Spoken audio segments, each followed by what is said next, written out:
Hello વિદ્યાર્થી મિત્રો, આજે આપણે ધોરણ 3 માં હેલો વિદ્યાર્થી મિત્રો, નમસ્તે, ગુડ મોર્નિંગ. આજે આપણે ધોરણ 3 માં લેક્ચર 3 માં વિષય ગણિતમાં પ્રકરણ 9 માં કેટલા વખત ગણતરી કરી અને આપણે કેટલા વખત ગણી અને લખવાનું છે.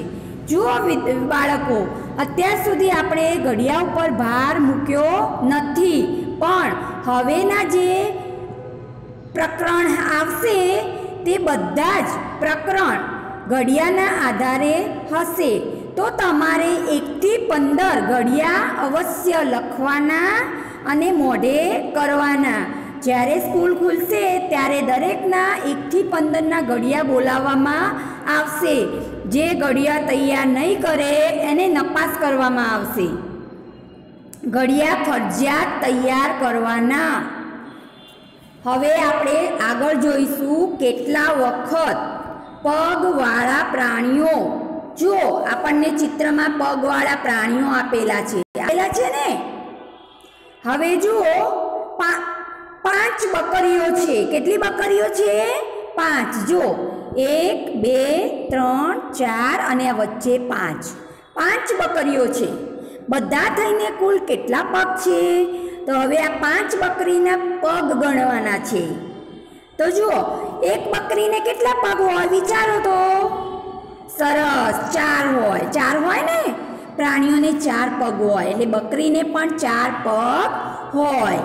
તો 4, એક બકરીને 4 પગ, બરાબર. તો અહીં કેટલી બકરીઓ છે?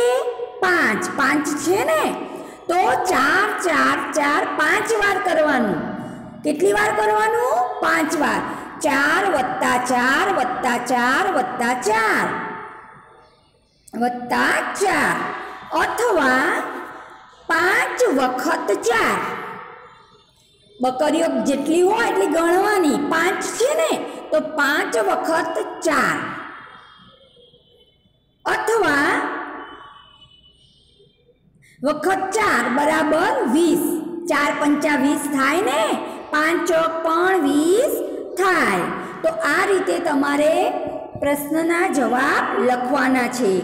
જુઓ, હવે બીજું ચિત્ર આપેલું છે તમને. શાનું છે? કરોળિયો. કરોળિયો શું બનાવે? જાળું. ક્યાં રહે?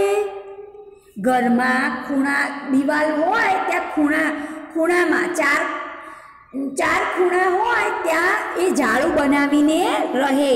મમ્મીને કહેશો તો તમને કરોળિયો બતાવશે. કરોળિયાને પગ કેટલા હોય? જો આપણે ગણીએ 1 2 3 4 5 6 7 8. 8 પગ હોય. એક કરોળિયાને કેટલા પગ હોય? 8. તો કેટલા કરોળિયા છે પહેલા કહો? 1 2 3. તો અહીં આપણે 3 લખવાનું, બરાબર. એક કરોળિયાને ખાલી જગ્યા પગ છે, તો આપણે પગ ગણ્યા ને, કેટલા છે? સરસ, 8. Very good. તો કરોળિયાના પગ 3 વખત 8. 3 વખત 8 8 થાય ને. એક કરોળિયાની 8 એટલે 3 કરોળિયા, એટલે 3 વખત 8 8 ગણવું પડે ને. હા, 3 વખત 8, અથવા 8 + 8 + 8 બરાબર 24. 8 તરી 24 થાય ને. અને 8 8 8નો સરવાળો કરીએ 3 વાર તો પણ 24 આવે. અથવા 3 × 8 3 × 8 = 24, એટલે 3 × 8 બરાબર 24. તો આ રીતે તમારે જવાબ લખવાના. નોટમાં પણ તમારે આ રીતે ચોપડીમાં સમજાવ્યું છે એ રીતે તમારે નોટમાં પણ લખવાનું છે. હવે જુઓ, 2 નંબરમાં જોઈશું ઓક્ટોપસ છે. શાનું ચિત્ર છે? ઓક્ટોપસ. હવે જુઓ, શું તમે આ પગવાળા ભાઈને ઓળખો છો? હા, તો આ એક ઓક્ટોપસ છે. તે ક્યાં રહે? દરિયામાં રહે. તેને પણ કેટલા પગ હોય? ગણો તો. 1 2 3 4 5 6 7 8 ઓક્ટોપસને પણ 8 પગ હોય ને? હા, હવે 2 નંબરમાં જોઈશું. તેથી 5 ઓક્ટોપસના કુલ પગ કેટલા થાય? અહીં એક ઓક્ટોપસના 8 પગ છે, તો આપણને અહીં 5 ઓક્ટોપસ આપેલા છે. જો 1 2 3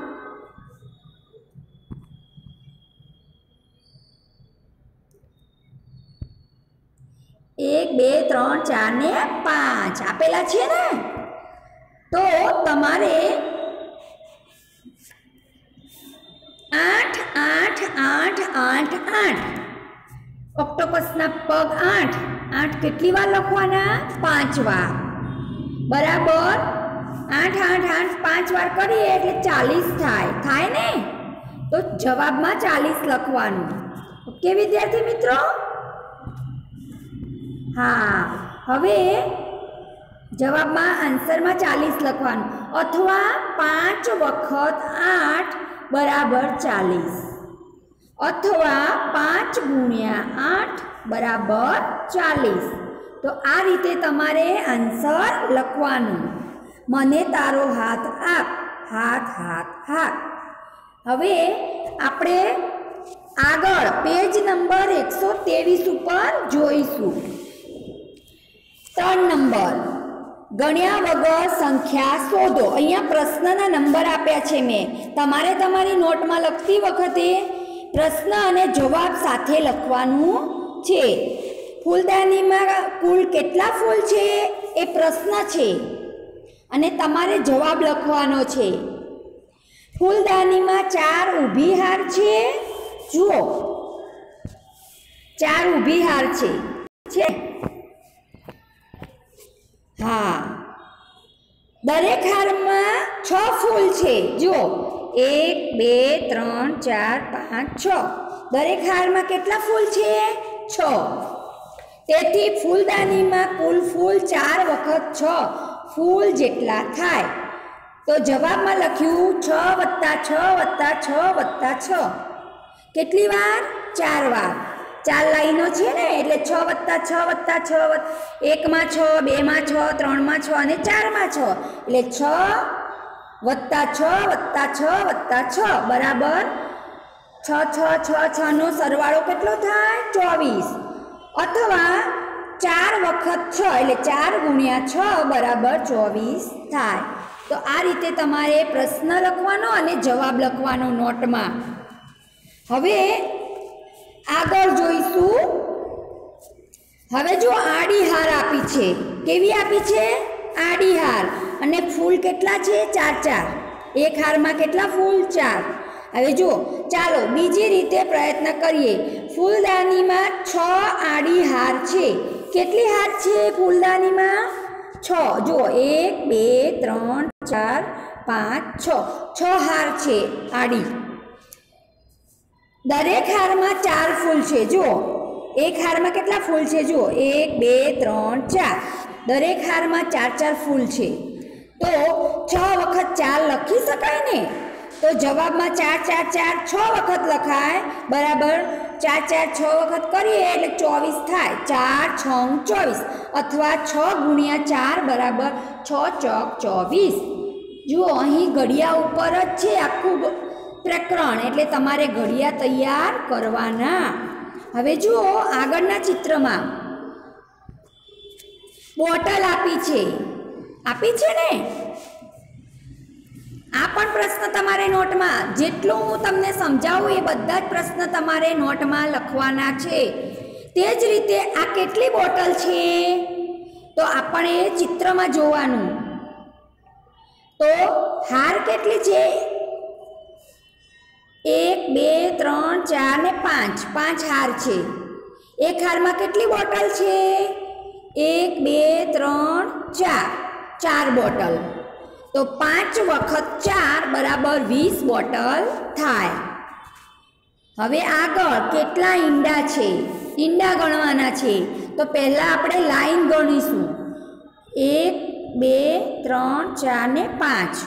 5 વખત હવે ઈંડા ગણવાના 1 2 3 4 5 6 એટલે 5 વખત 6 બરાબર 5 6 30 ઈંડા થાય। આ પણ પ્રશ્ન તમારે નોટમાં લખવાનો। જે હું સમજાવું એ બધું જ તમારે તમારી નોટમાં લખવાનું છે। મહાવરો આગળનું પેજ નંબર 124 ઉપર જોઈશું। 1 નંબર પ્લસની નિશાનીનો ઉપયોગ કરીને ફરીથી લખો। અહીં વત્તાકાર આપ્યા છે, એને ઇંગ્લિશમાં પ્લસ કહેવાય ને। હા, તો જુઓ 2 ગુણ્યા 5 એટલે 2 વખત 5 અથવા 5 વત્તા 5 આ રીતે તમારે નોટમાં લખવાનું છે।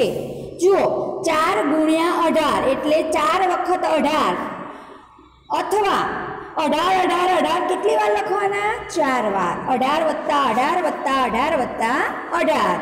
એ જ રીતે આગળ 3 ગુણ્યા 20 એટલે 20 કેટલી વાર લખવાના? 3 વખત।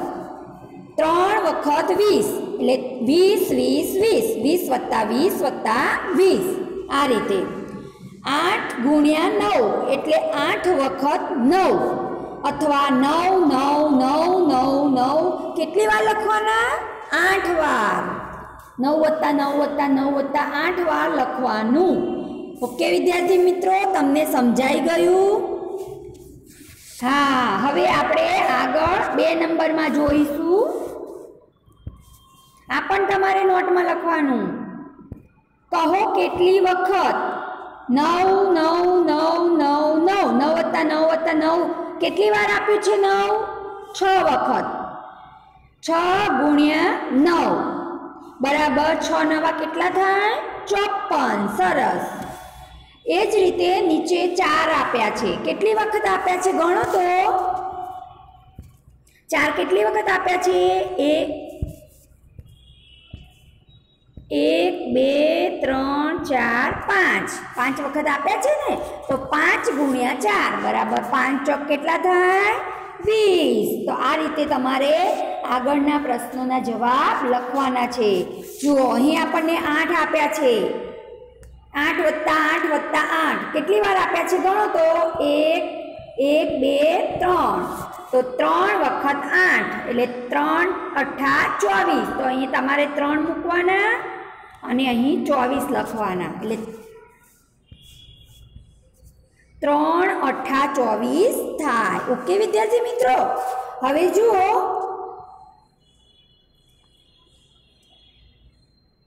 કયો અંક આપ્યો છે? 3 કેટલી વખત આપ્યો છે ગણો તો। 1 2 3 4 5 5 વખત। તો અહીં આપણને 5 આપ્યા છે, 5 ગુણ્યા ખાલી જગ્યા તો કયો અંક છે? 3। તો અહીં તમારે અંક લખવાનો 3 બરાબર 5 તરી કેટલા થાય? 15। તો 15 લખવાના, આવડે ને? જુઓ અહીં કયો અંક આપ્યો? 30 કેટલી વખત આપ્યો? 1 2 3 વખત। તો 3 ગુણ્યા 30 બરાબર 90। 3 તરી 9 અને 0 લગાવી દઈએ એટલે 90 થઈ જાય।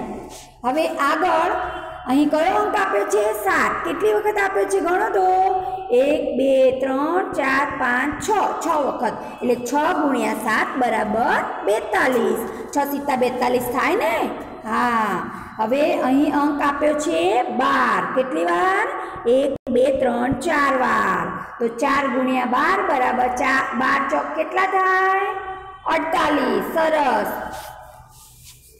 12 ચોક 48 ન આવડે તો 12 ગુણ્યા 4 કરી અને એનો ગુણાકાર કરવાનો। હવે આગળ 6 કેટલી વાર આપ્યા છે? 1 2 ને 3 વાર। તો 3 લખવાનું, 3 વાર 6 એટલે 3 ગુણ્યા 6 એટલે 3 6 18 બરાબર। હવે આગળ છે 10 કેટલી વાર છે? 1 2 3 4 તો 4 વાર 10 બરાબર 4 × 40। ચલો કયો અંક છે? 2 કેટલી વાર છે? 1 2 3 4 5 5 વાર। તો 5 વાર 2 એટલે કેટલા થાય? 5 દુ 10 થાય ને? હવે આપણે આગળ જોઈશું। જુઓ 6 6 6 6 કેટલી વાર આપ્યા છે? 7 વાર આપ્યા છે. તો 7 ગુણ્યા 6 એટલે 7 6 42. તો આ પણ તમારે તમારી નોટમાં લખવાનું. ઓકે વિદ્યાર્થી મિત્રો, હવે આપણે આગળના પેજ ઉપર જોઈશું.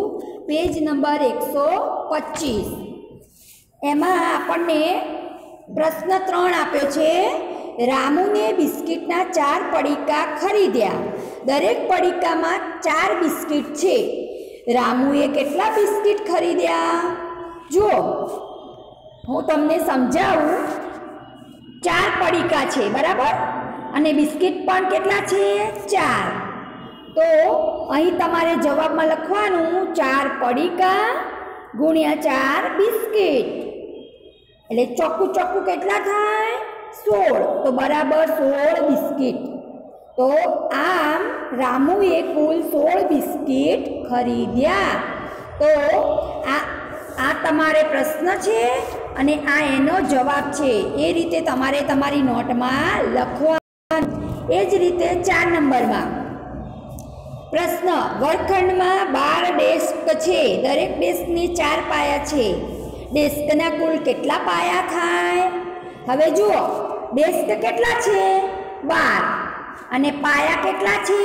4.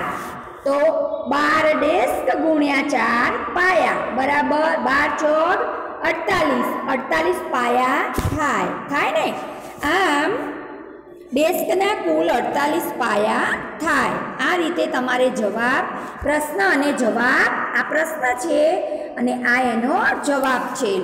તમારે તમારી નોટમાં લખવાનું. પ્રશ્ન 5. સબીહાએ 3 જોડી ફૂલ ખરીદ્યા. દરેક જોડીમાં 4 ફૂલ છે. તેની પાસે કુલ કેટલા ફૂલ થયા? ચલો હવે તમારે જવાબ આપવાનો છે. જોડી કેટલી છે બોલો તો? 3. સરસ. જોડી ફૂલ 3 છે. હવે ફૂલ કેટલા છે બોલો તો? 4. Very good. તો 3 જોડી ગુણ્યા 4 ફૂલ બરાબર કેટલા ફૂલ થયા? 3 ચોક 12. 12 ફૂલ થાય. આમ સહીબા પાસે કુલ 12 ફૂલ થાય ને? તો આ એનો જવાબ. તો એ પણ તમારે નોટમાં લખવાનું, બરાબર. 6. રેલવેના એક ડબ્બાને 8 પૈડા છે. તો 6 ડબ્બાના કુલ કેટલા પૈડા થાય? ચલો પહેલા મને કહો, ડબ્બા કેટલા છે? વેરી ગુડ, 6 ડબ્બા. હવે ડબ્બાને પૈડા કેટલા છે? હા, 8 પૈડા. તો 6 ડબ્બા ગુણ્યા 8 પૈડા બરાબર 6 અઠ્ઠા કેટલા થાય? 48. સરસ. તો 48 પૈડા થાય. આમ રેલવેના 6 ડબ્બાના કુલ 48 પૈડા થાય. તો જે મેં તમને આ પ્રશ્નોના જવાબ સમજાવ્યા તે બધા જ પ્રશ્નોના જવાબ તમારે નંબર અને જવાબ સાથે લાઇનસર નોટમાં લખવાના છે. ધન્યવાદ.